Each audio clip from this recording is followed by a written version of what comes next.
Hawaii. When we think of Hawaii, we think of paradise.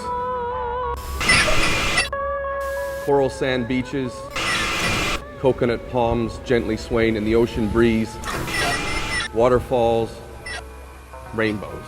Hawaii is all these things and many more.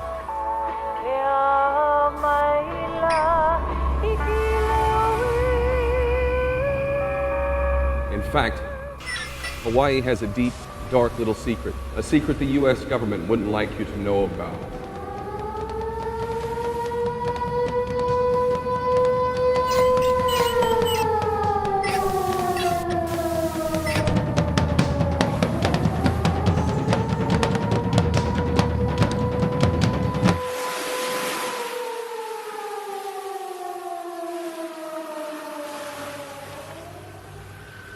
The American agenda tonight, a most significant presidential apology. At the White House yesterday, President Clinton signed a formal letter of apology to the people of Hawaii. He was apologizing on behalf of the U.S. government for the government's involvement 100 years ago in removing the independent Hawaiian monarchy by force. And on the agenda tonight, Hawaiian identity. Native Hawaiians who say, "Give us back our country."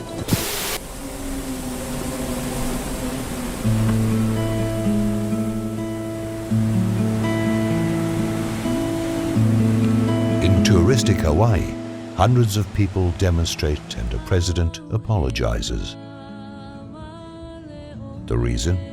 The United States government, that considers Hawaii the 50th state of the Union, has in fact admitted that a century ago it committed an abuse. In 1993, the U.S. government passed a law. This was approved by the Congress, the Senate, and ultimately signed into law by President Clinton. And this was a confession, flat out. Public Law 103-150 was a confession. And in that confession, the United States admitted to all sorts of crimes, and it further admitted that the Hawaiian nation never relinquished its rights. But if Hawaii is the 50th state of the Union since 1959, why is it that in 1993, President Bill Clinton apologized for the usurpation the original inhabitants of the archipelago were victims of?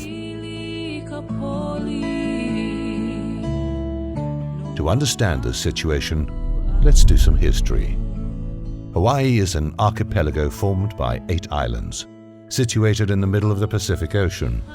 They were probably populated by immigrants from faraway lands. They created a socially and politically advanced society. Native Hawaiians are Polynesians. They come from a land they call Kahiki, which is the homeland, and many believe that to be Tahiti or the Marquesas. And perhaps we're here as early as 100 BC, perhaps a little bit later than that. Two-way voyaging continued for many centuries, and then by about the 12th or 13th century, Hawaiians were living here pretty much on their own and developing a much more stratified society. And that led to the development of different island kingdoms here amongst the chain. So you had a kingdom of Kauai, a kingdom of Oahu, kingdom of Maui, and of Hawaii Island. Its founding king, Kamehameha the Great, unified the societies of the archipelago. Their soil began to yield food for the inhabitants of Hawaii. However, the Hawaiian kingdom would not be alone for long. By the same sea from where the original inhabitants of Hawaii came from, visitors from other lands would arrive. Contact with foreigners of European or American descent comes in 1778 with the arrival of Captain Cook. It is speculated that there may have been other encounters prior to that, but it's not documented.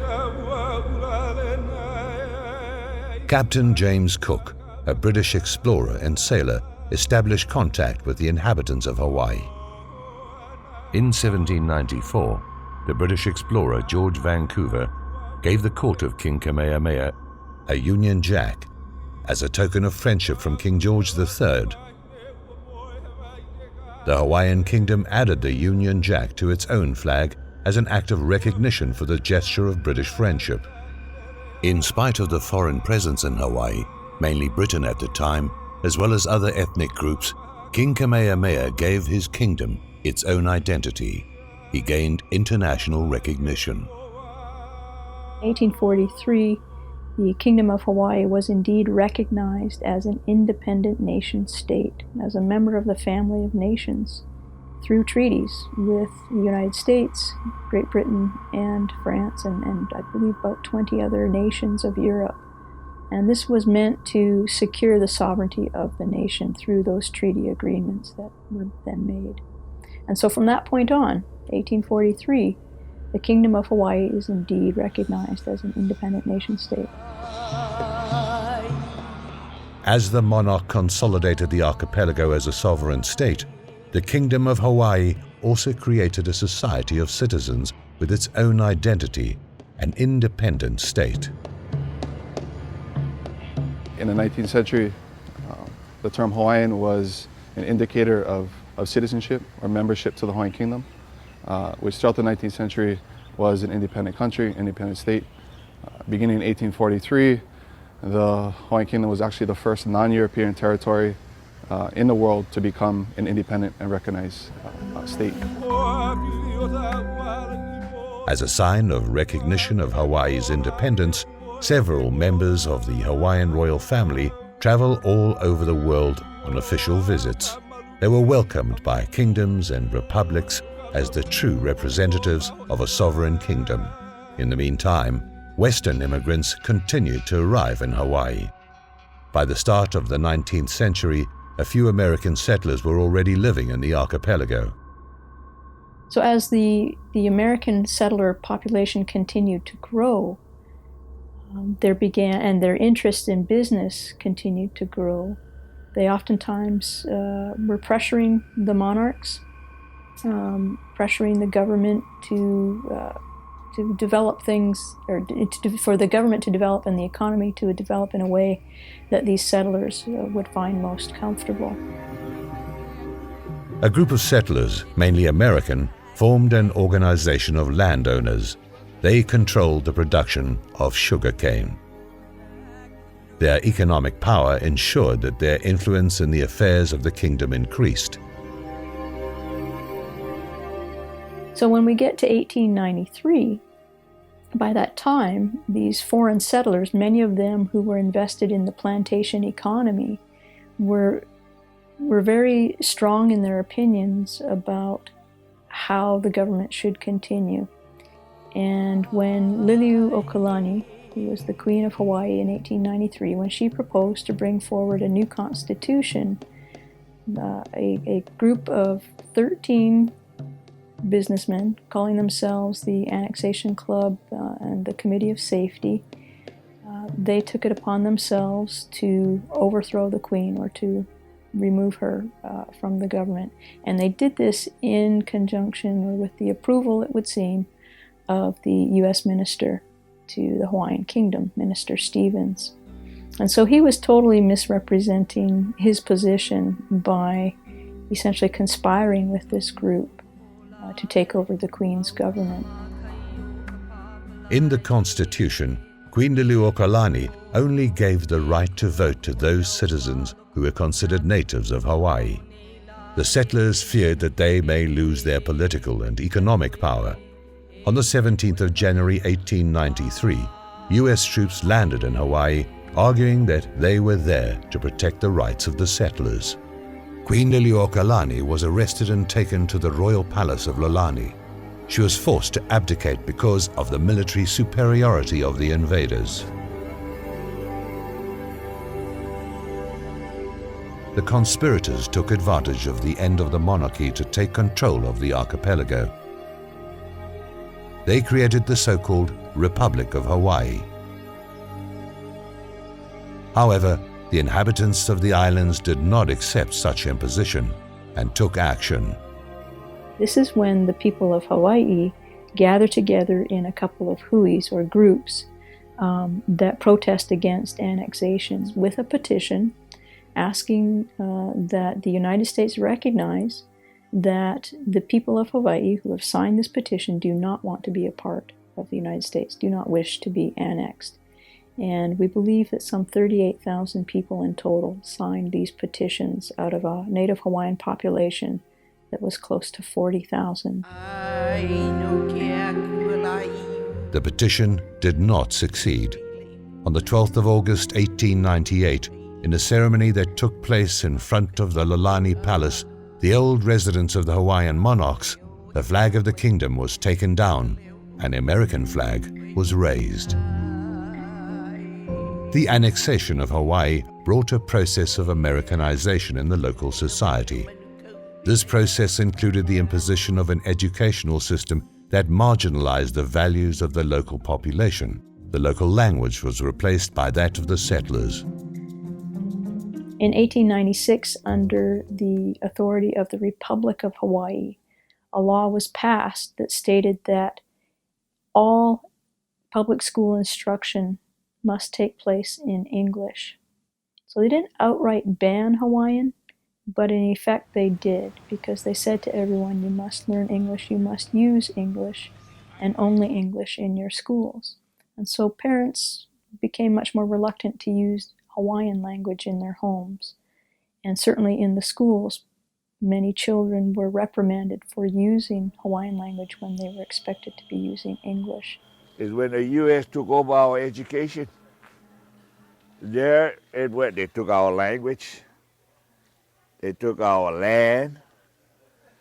They took our identity. And they nearly succeeded in taking our will to live. At the same time, the United States passed a law which determined who was and who was not a Hawaiian. Around 1920, you start to see this legislation being passed in U.S. Congress that kind of begins to define legally through U.S. law what is considered a Native Hawaiian. In that bill, U.S. congressional law, you have for the first time this understanding of blood quantum, that Native Hawaiians, right, are legally defined as those that possess half native blood, right, or 50% native blood.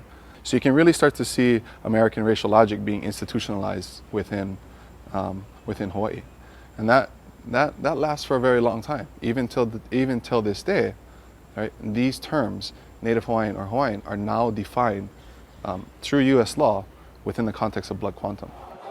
1/32 of drop is still Hawaiian, but they said, oh, according to their law, you have to have 50%. That's bullhead.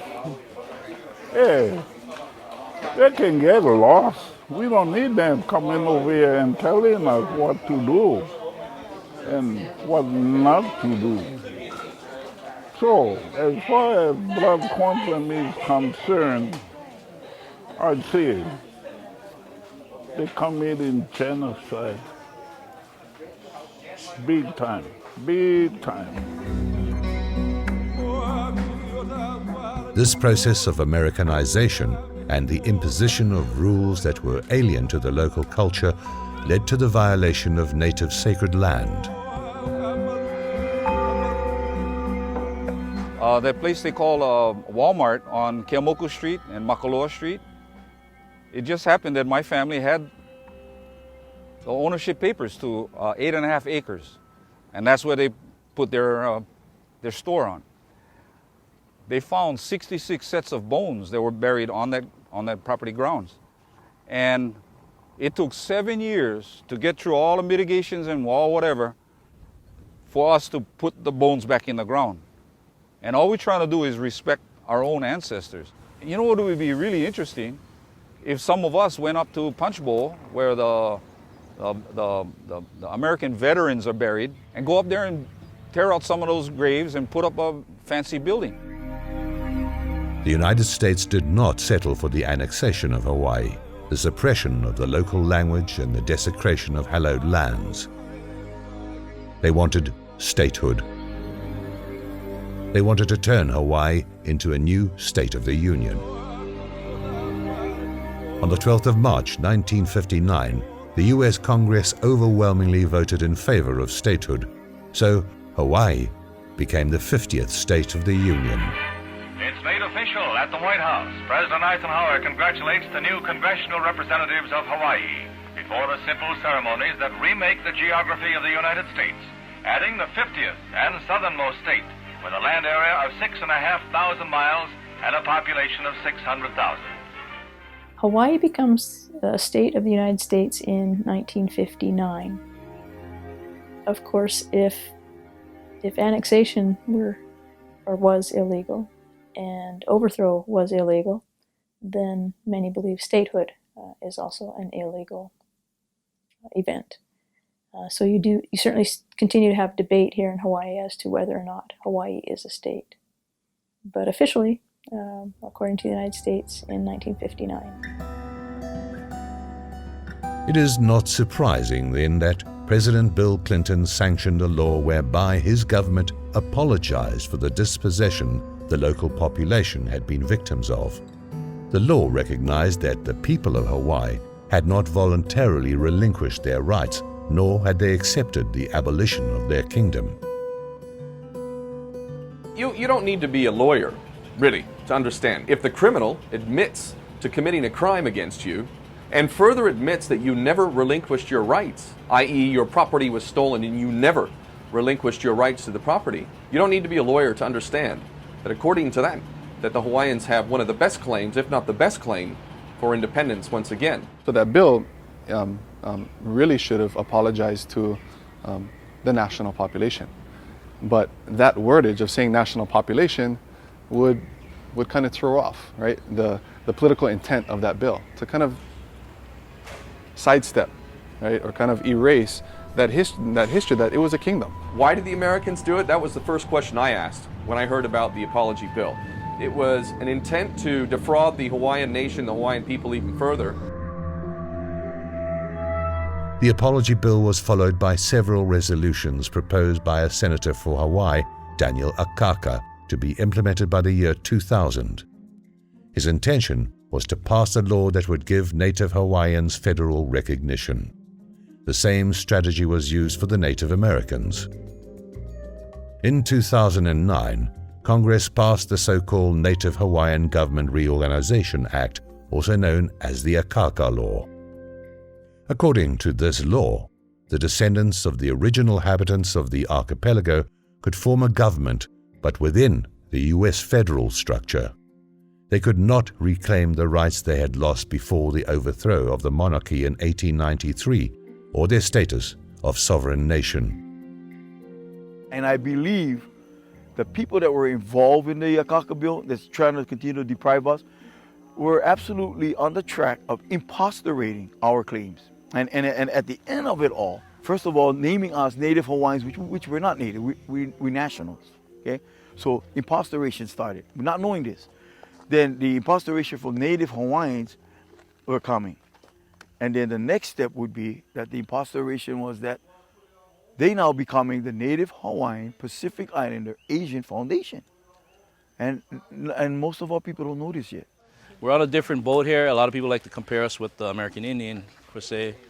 Well, in our situation, we're fortunate enough to have a government that actually had the treaties with the U.S. that actually have never been dissolved. So, you know, if anything, it'll show America's true colors, if they want to be a good big brother or not.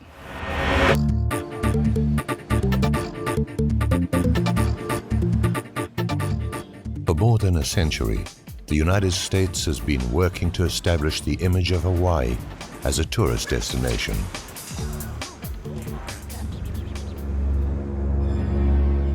Behind a facade of paradise hides a history of usurpation and dispossession. This history has given rise to several pro-sovereignty movements which have demanded their right to be an independent nation.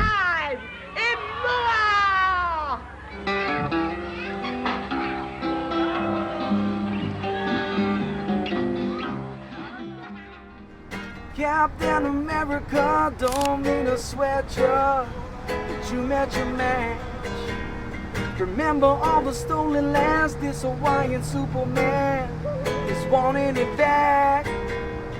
Give back the land, Captain America, Give back the land, Captain America. Pretty please.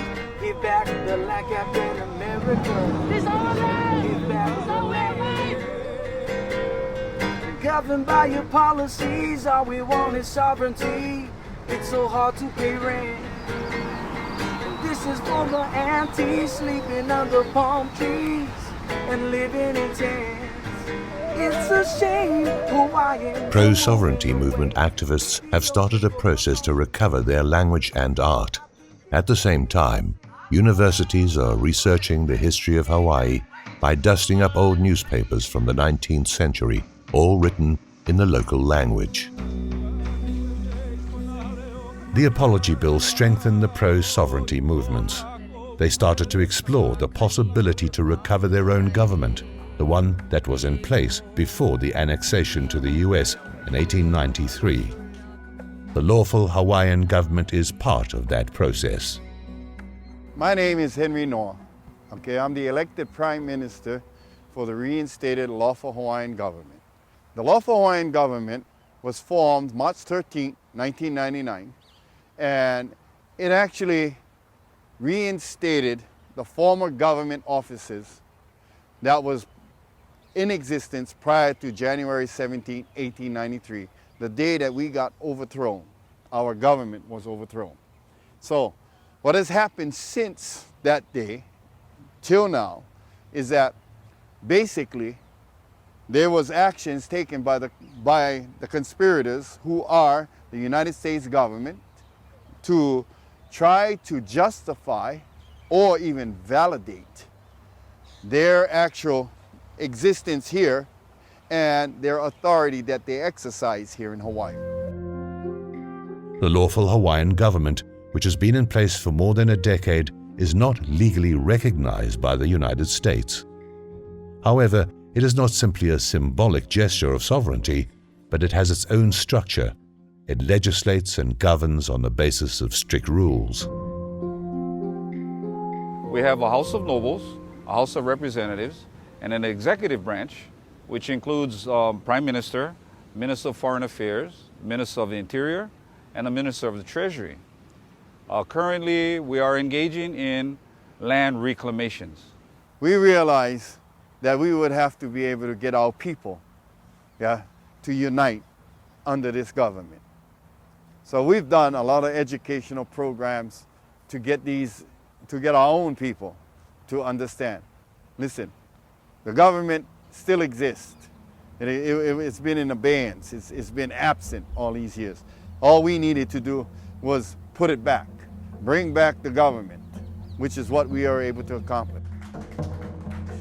The second thing that we educate our people to is now we need to put power to the government. And the only way that can happen is if we as a people participate in that government and begin to build the government, the functional bodies of that government, the executive, the legislative, the judicial branches, all of the departments that come to function a government has to be reset, of which we have actually accomplished those things. This is what we did do. In its annual convention, known in the local language as Manukau Kanawai, the lawful Hawaiian government and delegates from all the islands got together to discuss issues related to land devolution, the structure of its government, and to appoint new authorities. In January 1893, our government was removed. On March 13, 1999, we, the Kanakamoli people from across the entire island chain, came together on Oahu, island of Oahu, and we initiated a process to reinstate the former offices of that government.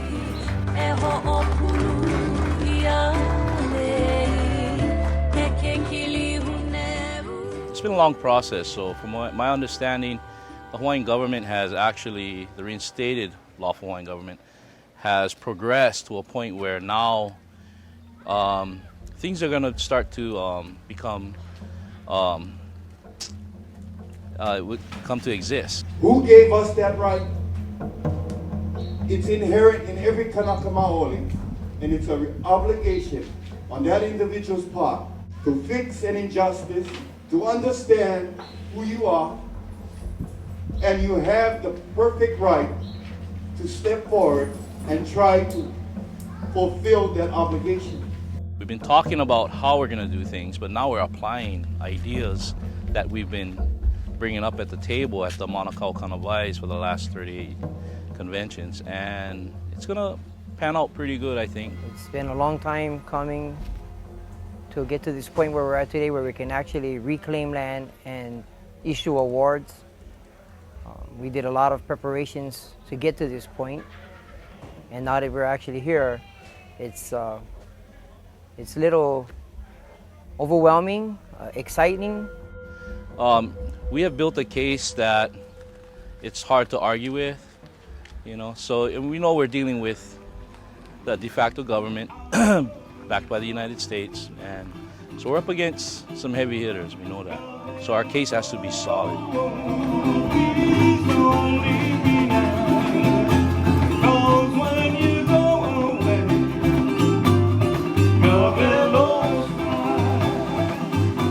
There has never been a time that I know in our history that we have not worked to regain what is rightfully ours.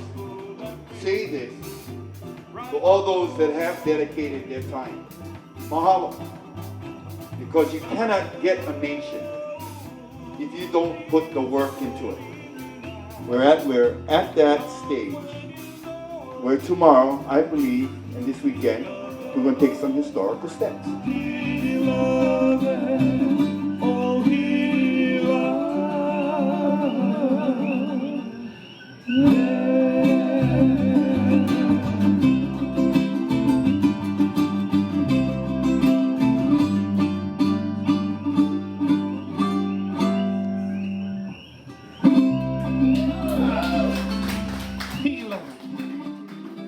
We have legislated resolutions in our Constitution.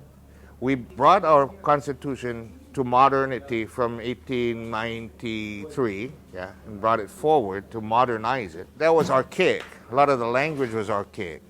We had to modernize it, first of all, so we did as little as possible. That's another thing that happened, was that the legislators who were elected were charged with creating a constitutional convention in the year 2000. One, to modernize the Constitution, and two, really to decide what style of government to implement.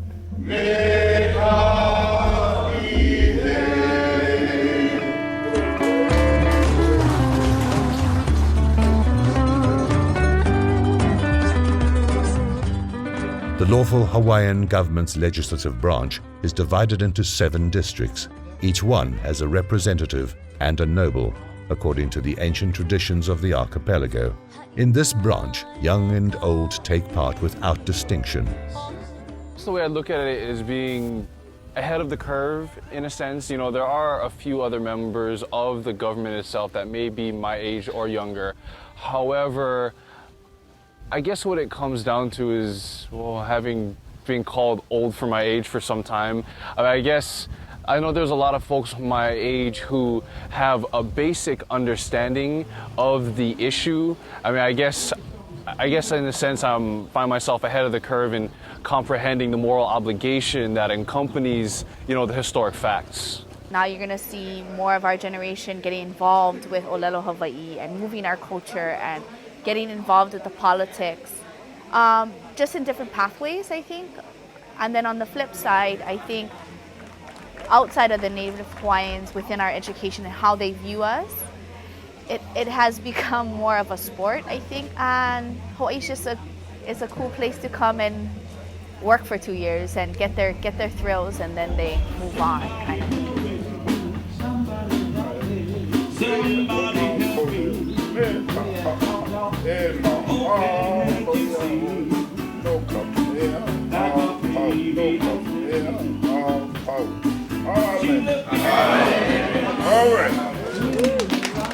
Why I'm doing what I'm doing here today, and this is the day we waited for a long, long time, and we've always said it only on God's time will we do this. Well, today is God's time, where we're going to put the people back on the land. It's this very spot, 13 years ago, Uncle Robert and I sat in his car, and we asked God to help us. And the rest, our Prime Minister at that time was the organizer of our hui. Everybody was waiting for us to bring one Kanaka to that meeting. This is when we was going to put the government together. And we asked God, right here at this very spot where we sit, help us. Help us.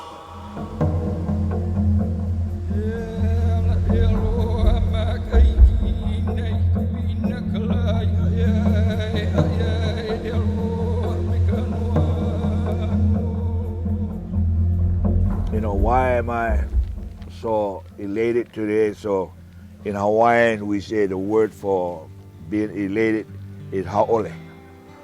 Ha'ole nui, happy, very, very happy. Because we're getting to put our people back on the land that the U.S. had come through deceit or whatever you call it, took our people and drove us to be destitute.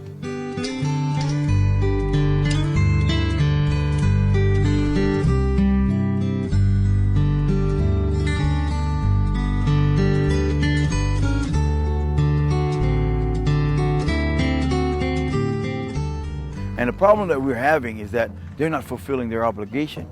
They're continuing to ignore, deny us. And that's one of the most difficult things when we're the victims of this hypocrisy, but the people on the payroll continue denying us access to our lands that they say they gave us all back, which we never received yet, to the monies that they say they're giving us, we don't even receive. And this has been going on for 120 years. Hawaiian nationals know that there is a process that we're conducting or we're providing to reclaim lands, national lands.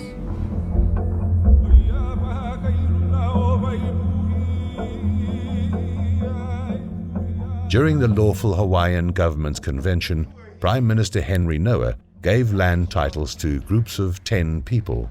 For them, that simple ceremony means the beginning of a new chapter in their lives. Because such land is situated in an area affected by volcanic activity, in fact it does not belong to anyone. It is barren land where 10 settlers and their families will build up their future. Yes, sir, no man change your plans. Don't wanna be a fireman. I wanna get demonstrated to them that this is our claim to our lands and that we decide what happens on our land. Yes. Right? Again, 1, 2, 3, oh. 1, 2, 3. I'm finally seeing what I want to see. You gave me what I needed, something to believe in. Court fees, divorce, see no strings attached. Now I got a second chance. Well, now we have a land. So instead of going far up the hill, miles away from home, now we can just walk out here and home. E te mea te hau muoro. Ane o tō te atua no te hapatauturi a tātou te taime. Maururu, maururu ro. Amen. Amen. Well, this one lot, this is for the community center where the community can meet. You know, you can come and have the kupuna, the elders do crafts, have the younger ones learn etiquette, you know, Hawaiian etiquette, learn how to make medicines, learn how to do medical techniques, learn language, skills, and you know, anything that the community needs, any kind of education as a whole, they can come to this hotspot. And then of course, tourists who are walking through, they can always visit. Anybody who wants to know, they're welcome to come.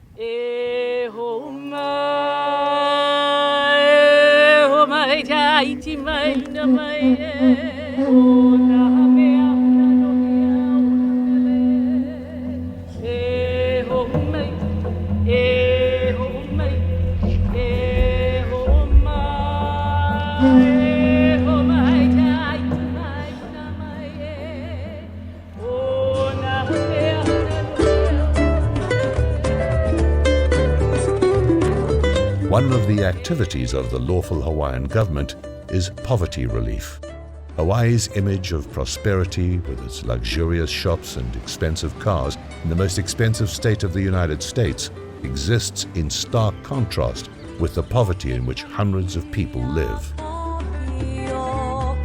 The 2010 census found that 33% of families with children under 5 years of age live in a state of poverty.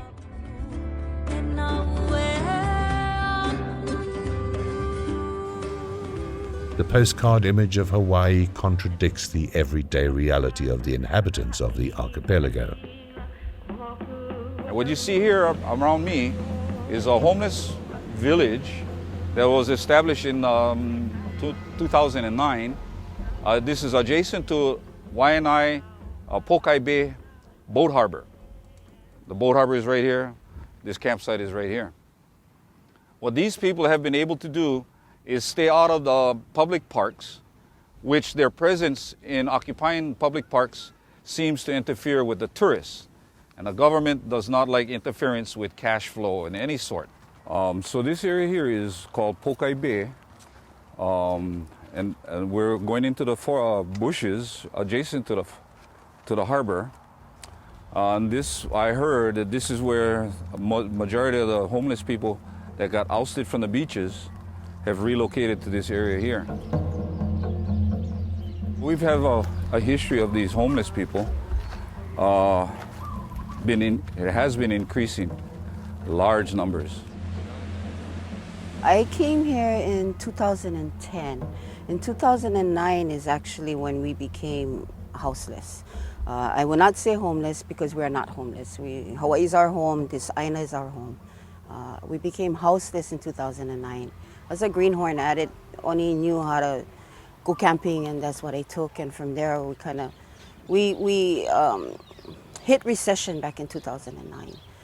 7 incomes, 5 loss, couldn't continue our home, gave up our home back then. We began living amongst the houseless people, and we learned a lot. And then from there, we got swept in at Ulihava back in March 2010. Most of these people that's here, started from here, from this camp going that way, have been here for a while. Where this tree is, right here, this berry tree is, there's an opailua in there, but they're cleaning up. They're trying to clean up and stuff, yeah. A lot of us we understand that we are going to get swept, so a lot of us are doing spring cleaning right now. So the people who come down and do the sweep and sweep everybody out of here, is it police department or the sheriff's department? Basically what happens, basically what happens is, okay, from what we understand and what was told to me was that the state is not in the business to do sweeps. But the state will go ahead, because of the lease, they have to go ahead and do a lot of the, what is required by law, which is to clean out the land before they lease it. Right now, if they were to sweep us, nobody has nowhere to go. We don't know where to go. The next square, Mocha, to the mountains. To the mountains.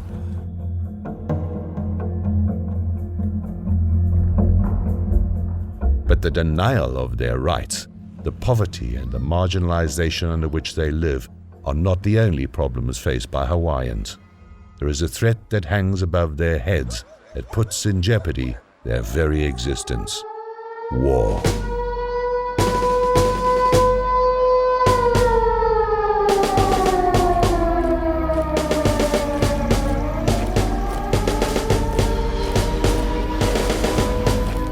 For the United States, Hawaii has not only been an archipelago with commercial and economic interests.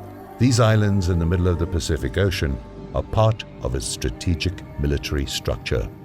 On August 16, 1898, 4 days after Hawaii became a part of our nation, the United States Army became an important part of the island community.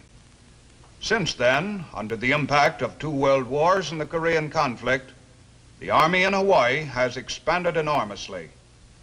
Today, the Hawaiian Islands represent a multi-million-dollar base of operations for American defense forces in the Pacific Ocean area.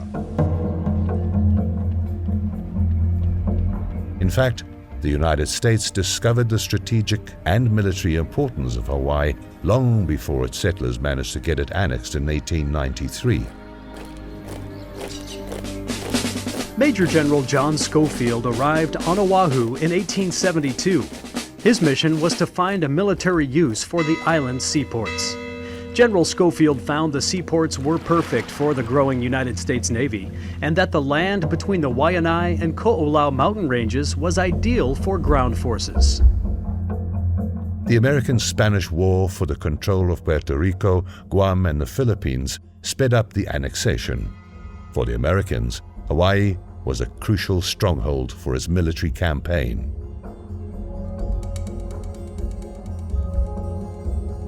Pearl Harbor, built in 1900, became the main United States naval base in the Pacific. During the Second World War, on the morning of the 7th of December 1941, the Japanese Air Force exposed the vulnerability of Hawaii.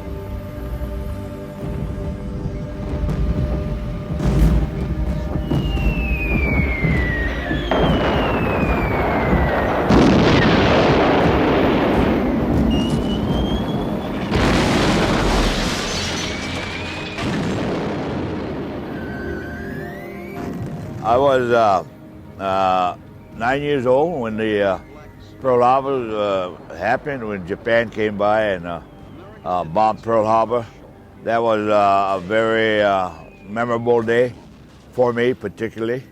I didn't find out the destruction after everything was said and done, where when I went home to my grandparents' home, I seen all the holes in the roof where the planes came over and strafed.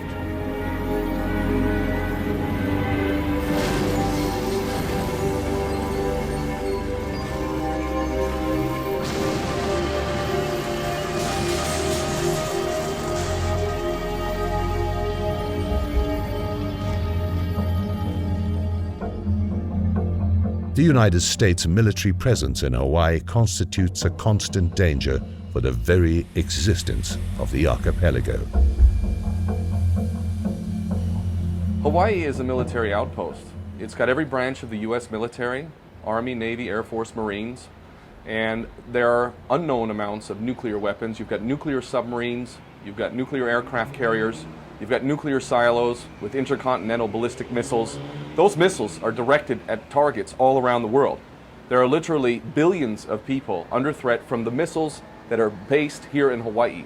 Literally, right here is Pacific Command, which is one of the keystones, one of the major bulwarks of the American empire.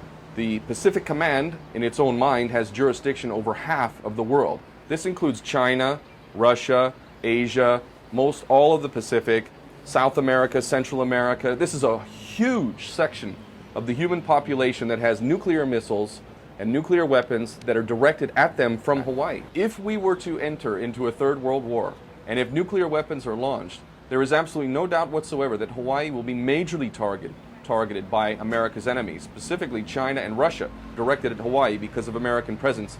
But it's a significant number, and rest assured there's no question that if there is a nuclear war and missiles are sent here, there will be so many missiles that there will be nothing left of Hawaii. The importance of the American war machinery in Hawaii is not only strategic. In reality, the economy of Hawaii depends a great deal on the United States military structure. According to the Rand Institute of Defense Studies, the military economy of Hawaii constitutes at least 18% of its gross domestic product, more than $12 billion a year. Military-industrial complex is the #1 economy here in Hawaii, entity of our economy. Everybody thinks tourism is #1, but I believe that the military-industrial complex is actually at the top, if not the two tied together. So that's what drives our economy. So it's very difficult to even have the discussion about withdrawing some of that military presence because our economy is so dependent on it for so many people.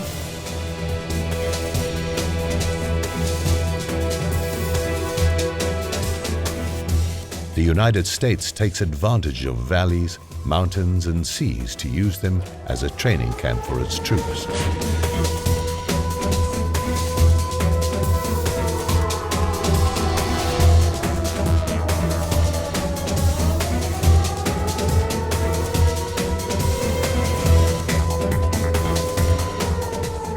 At the same time, the United States offers its Hawaiians enclave for the training of foreign troops.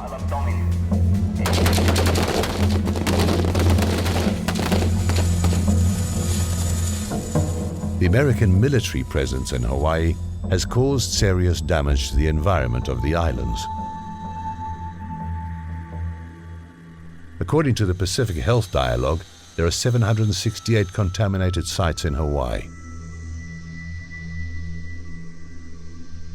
This contamination is caused mainly by the deterioration of ammunition, the presence of mercury, lead, napalm, radioactive rubbish, and radioactive fuels.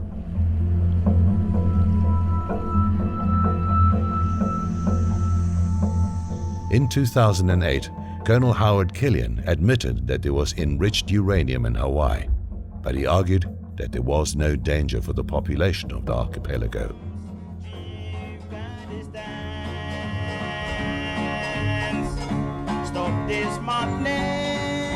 Hawaiians are against the US military presence because it goes against the desire to remain neutral. They demand independence and also the withdrawal of the military from the islands. The military absolutely needs to go. I mean, for one thing, it compromises our neutrality.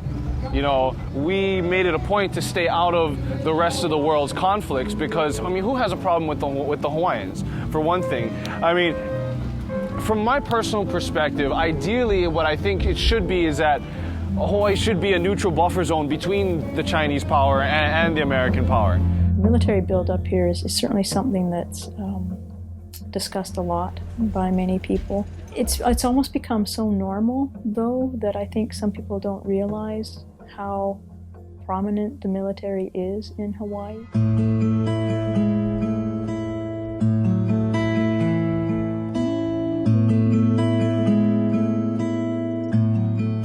Poverty, high living cost, cultural alienation, and military threat are the direct result of the presence of the United States in Hawaii.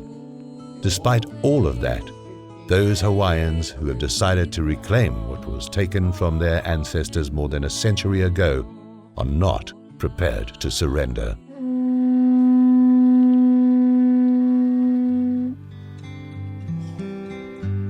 My efforts for being involved with this process of reinstatement is I'm trying to get back to being a lawful person. The law that you see here today is a charade. It's a big old Hollywood production. That's what is going on. And Hollywood does real well in fabricating identities and whatever else they do. I guess what it comes down to is, well, for me personally, having been aware of the wrongs that were perpetrated, well over a century ago, part of it has to do with, for me, making sure that, you know, that the torch stays lit. I think you're gonna get mixed feelings for sure, but it's hard. I think that as this movement grows, there's going to be that shift, and I hope instill some sort of hope of I can participate in something that is a gift to my generations to come, and it can be not in that space of anger, I think. We got the body in place.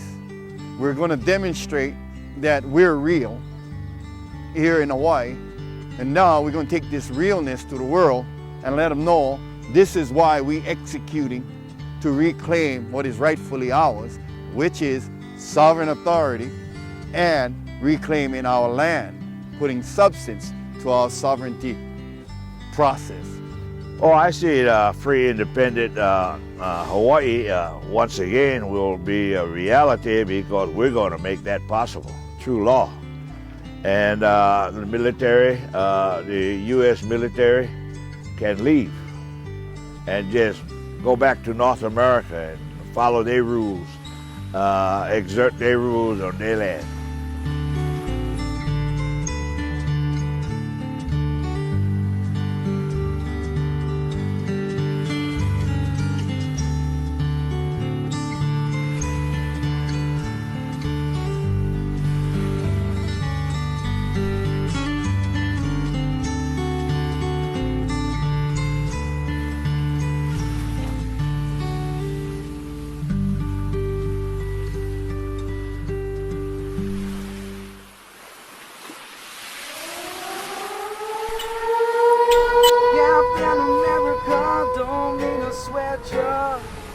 you met your match.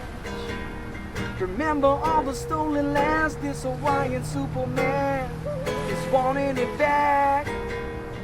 Give back the land, Captain America. Give back the land, Captain America.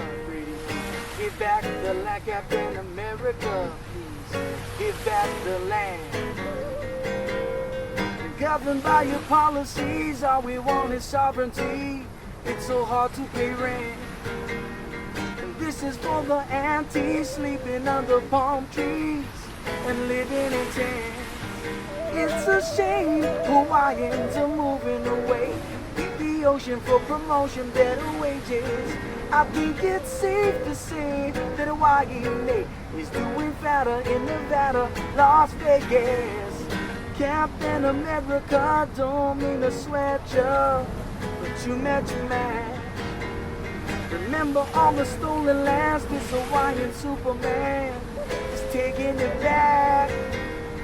Taking back the land, Captain America, now. We're taking back the land, Captain America, right now. We're taking back the land, Captain America, now. We're taking back the land, that's God's plan. To live life, cause living is free. Stay high, rolling with me. We'll live life where you supposed to be. Stay high in Hawaii. Mahalo for giving us that.